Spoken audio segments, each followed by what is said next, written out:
Assalamualaikum, selamat pagi. Baiklah, di sini saya akan menerangkan tutorial untuk mengetahui bagaimana cara melakukan laporan keuangan untuk para pelaku UMKM.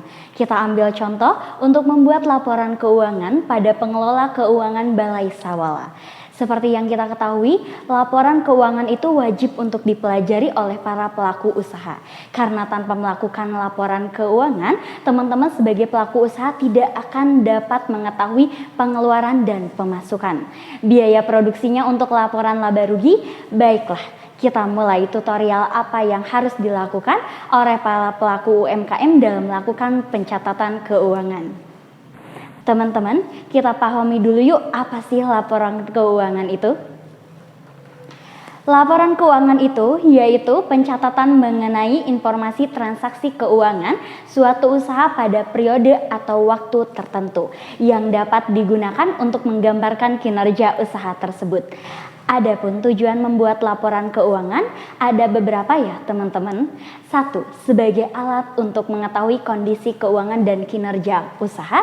2. Menyusun perencanaan kegiatan usaha. 3. Mengendalikan usaha. 4. Dasar pembuatan keputusan dalam usaha. 5. Pertimbangan dan pertanggungjawaban pada pihak luar. Nah, dalam laporan keuangan perlu teman-teman ketahui jenis-jenis laporan keuangan. 1. Laporan laba rugi. 2. Laporan perubahan modal. 3. Neraca atau kita sebut balance sheet. Dan yang terakhir laporan arus kas. Apa yang dipersiapkan dalam membuat laporan keuangan? Yuk kita simak. 1.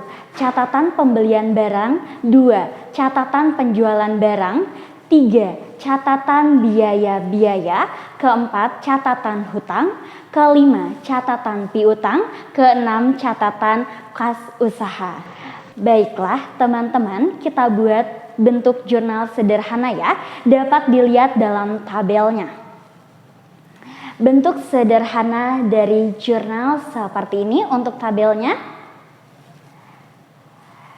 Contoh transaksi yang ada pada tabel, pada tanggal 5 Oktober modal usaha kita 1 juta.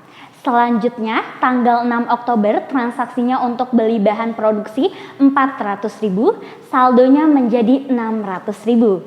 Yang ketiga, masih tanggal 6 Oktober transaksinya untuk transport 50.000 menjadi saldo total terakhirnya 550.000.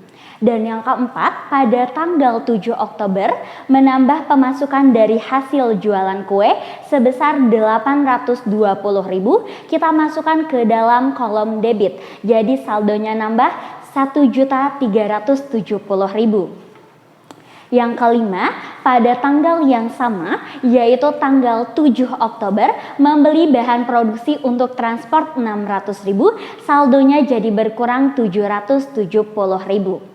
Dan yang terakhir, tanggal 8 Oktober menambah pemasukan dari hasil jualan kue sebesar 970.000, kita masukkan ke dalam kolom debit. Jadi saldonya menambah 1.740.000. Nah, teman-teman jangan lupa dituliskan ke dalam kolomnya, harus tepat ya. Jangan terbalik karena nanti perhitungan keuangannya jadi bermasalah apabila teman-teman salah penempatan. Nah, dalam tutorial ini kita lanjut ke pengisian laporan laba ruginya ya. Ambil contoh yang sederhana teman-teman. Seperti pada label di sebelah sini untuk contoh laporan laba rugi sederhananya. Teman-teman dalam menghitung keuntungan usaha atau kita sebut laba perusahaan sederhananya yaitu penjualan dikurangi beban-bebannya ya. Nah, dalam contoh dalam tabel ini masih penjualan diperoleh sebesar 673.640.000, kemudian dikurangi di jumlah beban 537.170.000. Jadi keuntungan atau laba dari kegiatan usaha sebesar 136.470.000. Baiklah teman-teman, pastikan semua transaksi yang ada dalam kegiatan usaha selalu dicatat supaya jelas keuangannya ya.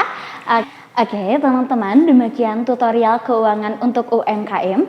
Semoga tutorial ini dapat bermanfaat dan dapat diaplikasikan di usaha teman-teman para pelaku UMKM. Selamat berlatih dan semoga sukses. Wassalamualaikum warahmatullahi wabarakatuh.